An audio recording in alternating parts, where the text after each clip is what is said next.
Hello, everybody. Welcome back to the show. I appreciate you joining me today. As a follow-up to my previous video on kind of the key 2024 philosophies that really impacted that year for me, I really wanted to talk about what I'm planning to bring into 2025, some of the more recent philosophies and mindset shifts that I've been exposed to, and how I plan to leverage those for another successful year back-to-back, and hopefully can maybe help you and yours as well. So with that, let's dive in. So I mentioned the key theme for 2025 for me is going to be a lot more output oriented than input oriented. It's going to be a lot more about execution.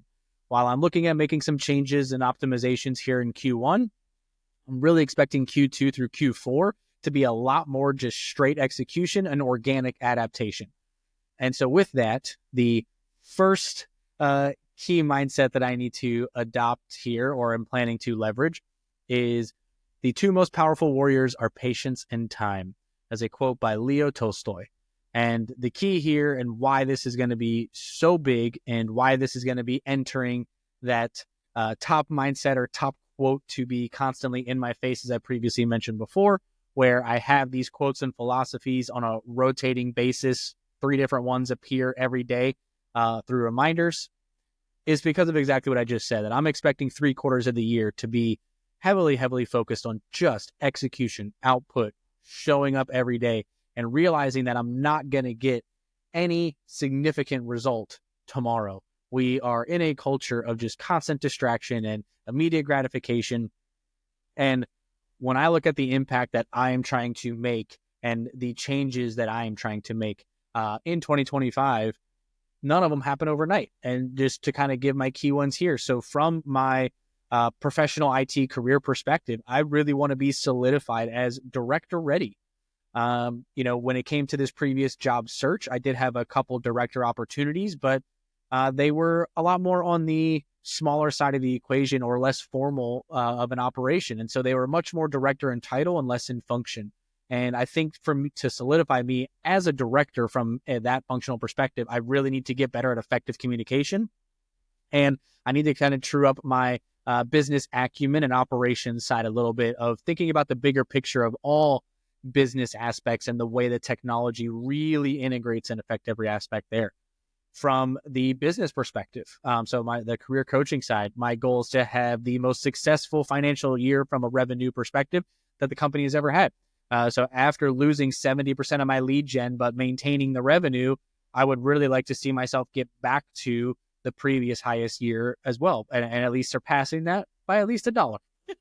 And again, that's just going to be showing up every day, expanding my content operation, expanding my marketing and lead gen and sales, and really just taking that to the next level. And again, that's not going to happen overnight. And then when it comes to the personal side of the equation, effective communication and frequency of communication is key for the relationships in my life. That's my goal for 2025 is when I look at my wife or I look at my friends and my family, I want to have a more consistent cadence and increased frequency of communication. And I want that to be effective. Everyone in my life is super valuable bidirectionally. We help each other grow. We help each other be better. And we really make sure that we dig down into what we're talking about. And the second philosophy here I'm actually going to bring in is that effective communication is measured in understanding. And so looking at the professional side where I said I think that effective communication is key for my director development, but also in my personal life, that's my key focus is communication, both frequency and effectiveness. I think it's core to understand what is effective communication. This is a nice buzzword that everybody hears and gets lost up and, well, how do I know if it was effective and how do I get better at effective communication? And the thing that I've gotten in the habit of saying is, do you understand? Or can you tell me back what I said to you? Like essentially eliciting the response and validation of understanding what you were saying. The more frequently that you are having people reiterate that they understood you correctly, I'd say the more effective your communication is being. And this is also going to be crucial in my content to you guys. And it's why I elicit so much feedback of saying, if you have things that you want to discuss, or if you have feedback, to leave it in the comments. As a new content creator, I would be, the worst content creator in the long term if I wasn't willing to open myself up to that feedback, to providing the most effective delivery and effective messaging and content to help you guys out and to help myself out as well. So I definitely think for 2025, my key communication aspect is just being effective, making sure people understand what I'm saying, what I'm trying to say, and the impact I'm trying to have. And so the third one with that is shifting the actual paradigm of that you are the sum of the 5 people you spend the most time with, and instead you are the sum of the 5 people that you compare yourself to. And this is something that I have really, really worried about my friend circle and the people that I have, and not because they aren't high achieving and they don't have high standards, but there are just certain things out of life that I want that they don't. And so I've always wondered, is that going to be a hindrance? And, is that an issue? And because I'm not one that has this plethora, tens or hundreds of friends in my life I interact with on a regular basis. It's honestly single digit people. When I look at family and friends and everything, it's a pretty small circle, but we are all just ride or die deep relationships. And so I've wondered if there's that back and forth, because while every friend I have is a very high achieving friend, and what I love about it is the fact that we all actually have a different approach as to how we are going to achieve our end game results. I've really, I think, come to realize over the last couple of years that who you compare yourself to matters more and can even be more tactical. So for the things that differ from the results that my friends or family have or want, I can look to these internet mentors or community mentors to compare myself to and go, well, what are they doing? Or even try to meet people through networking and professional life and going, well, what are you doing? And how are you excelling in this particular realm that I want to excel in? And how can I make your life easier and provide value to you so that I can get value in return and have this exchange? And I really think that it's enabled me to make a greater impact while still keeping the core relationships in my life in all aspects of really focusing less about comparing to them actually, but still spending time with them and comparing myself to the people that have what I actually want already. And that has made it to where the people I spend the most time with are less impactful on the results. And I really think this is an interesting shift, because then you don't have to feel like you have to surround yourself with people that only want the same things you want. If there are people that you like genuinely enjoy being around as people, or you have a history or whatever it might be, you can look to more comparative people to fill the gaps of you achieving your results, and then have these relationships over here that are just that, significant relationships. So I think that that's a shift that I'm looking to do, is to really adapt, is I feel like as I've shifted the comparison, who I'm comparing to in terms of my results, I've gotten more results than looking at the people I spend the most time with and comparing to them. I think that this is a nice flexible distinction that gives people, removes a lot of anxiety or social pressures around who they're spending time with in comparison to what their results are. And I think this has been beneficial for me in that when I do look at, I don't have any other entrepreneurs in my circle and people that I talk to. And unfortunately, the only person that I would have really in my life and family as a whole, on by and large, for a successful entrepreneur was my grandfather, who passed away a few years ago. So I don't even have that idea to bounce off of, or that person to bounce ideas off of about this particular realm. So where I can look outside of that and either connect with entrepreneurs, which I have done. I have, 2 new connections that I've made, or actually 1 revived connection and 1 new connection in the last year. But then also just, internet entrepreneurs and going, oh, well, what are you doing? And how did you expand this? And comparing to them what I'm doing, what they're doing, results they're getting, results I'm getting, and so on and so forth. So this is just a big paradigm shift for me. And I'm going to continue that into 2025, is when I'm looking at my core goals of communication, or the business expansion and revenue growth and marketing, or on the professional side, again, setting it up for a director, I'm going to care a lot less of how much time I'm spending with a given person, and instead saying, what people have what I want already in these realms, and how am I different than them? And the more I've done that, the better I've gotten. And I think that's going to be a huge core philosophy for me in 2025, considering I'm entering territories and goals that I don't have immediate circle people to fulfill. Along that same token, something is that I'm going to make this more of a broad stroke, and then I'll tell you how I'm planning to do it for myself in 2025, is analyze everything for alignment to your goals and vision. And by everything here, I am meaning people, beliefs, habits, actions, mindsets, all of it. And for me, I feel I've largely solved the people equation. From the external, ephemeral internet side to the people that I'm talking to the new relationships that I have built in recent history. I think, so I'm not necessarily worried about the people I have being in misalignment, but definitely beliefs, actions, and habits. When I do want to generate more revenue for my business and grow it to a place that it's never been before, that's going to take a certain level of actions. It also means I have to believe. The data doesn't show it. I have a couple years in a row of, a significant decline from that best year. And then 2 years in a row of, 1 year that was a decline and then a second year that was a match. But this past year that matched, like I said before, was a 70% lead gen and customer base loss due to some marketing Google business profile issues. And so I was at least able to overcome that and simply match. So hopefully that means 2025, I can grow, that I can continue the trend that I set here with that significant impact and grow the business and get it back to where it was before.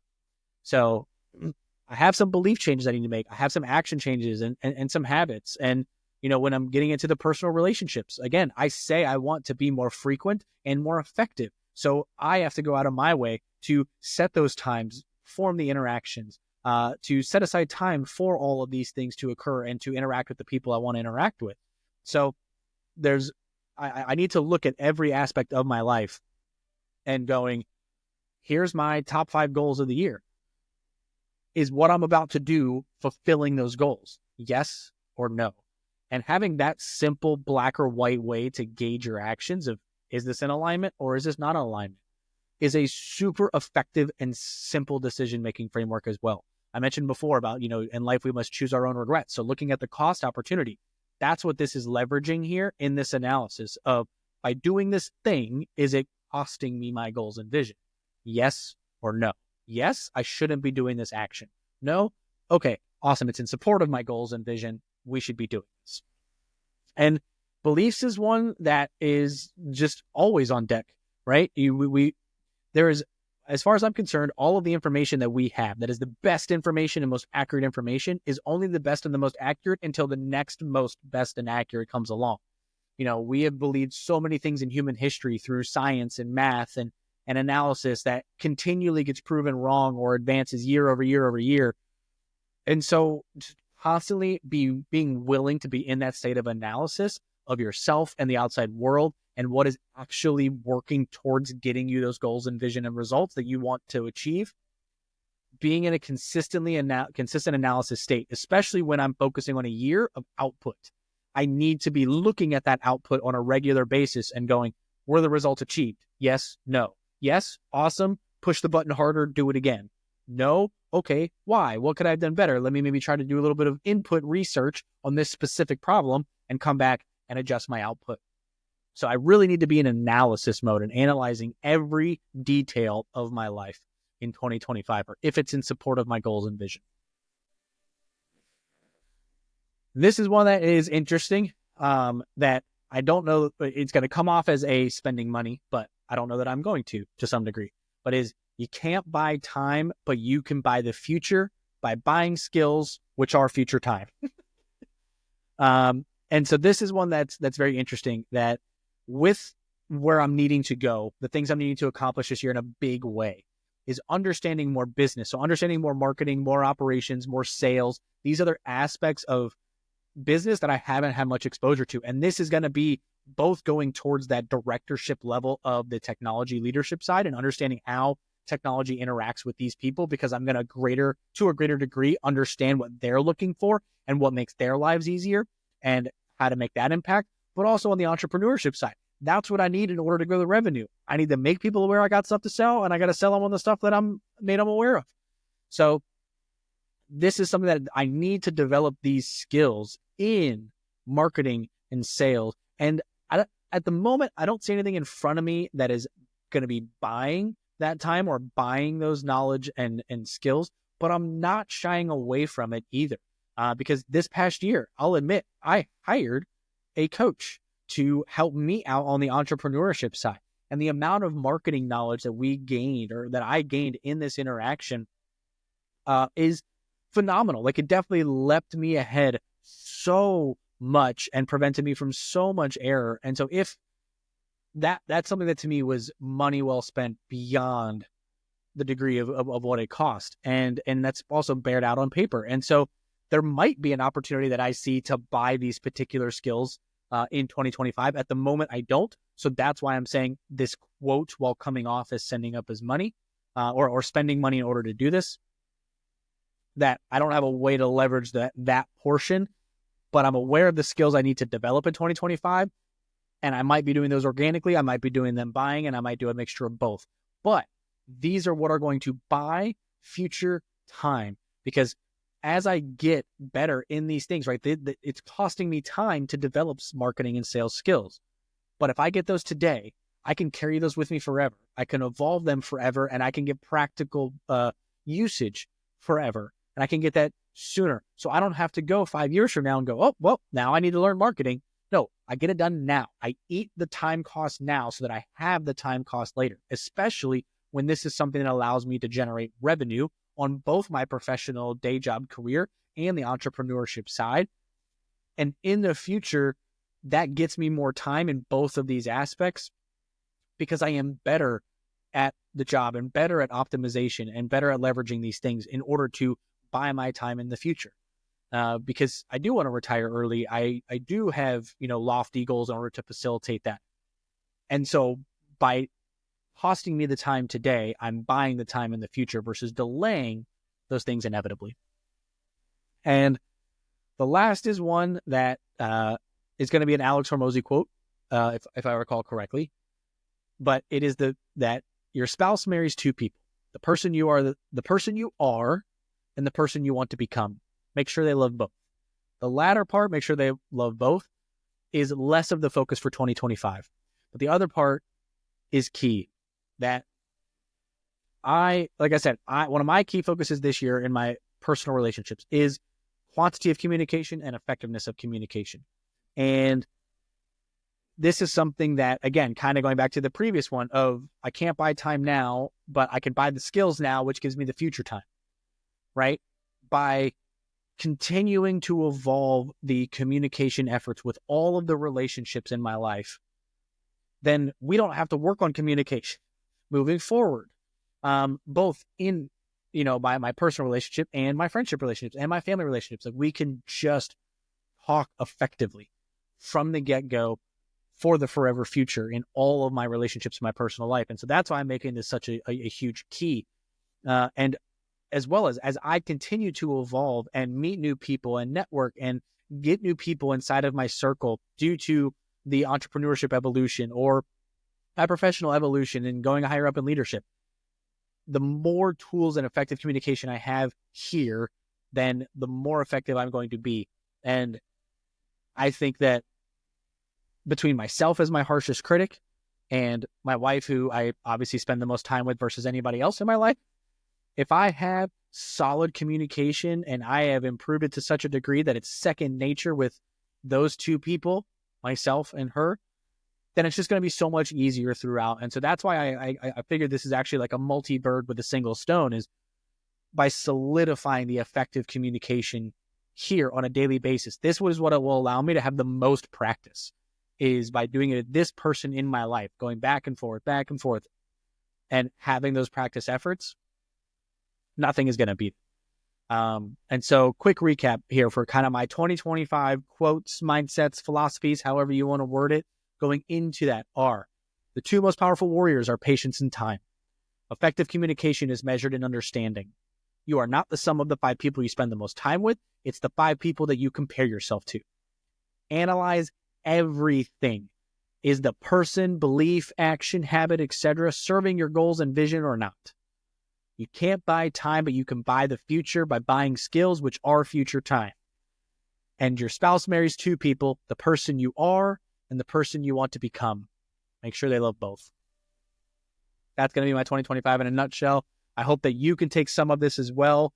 Let me know in the comments below what your 2025 mindset shifts are or any questions that you might have. Like I said earlier in this video, if you have feedback for my content creation and the way I'm going about this, please leave that in the comments below. Let me know. If you like this video, hit the like button, hit the notification bell, and subscribe to the channel. And until next time, let's make 2025 an awesome year. I appreciate you. Thank you.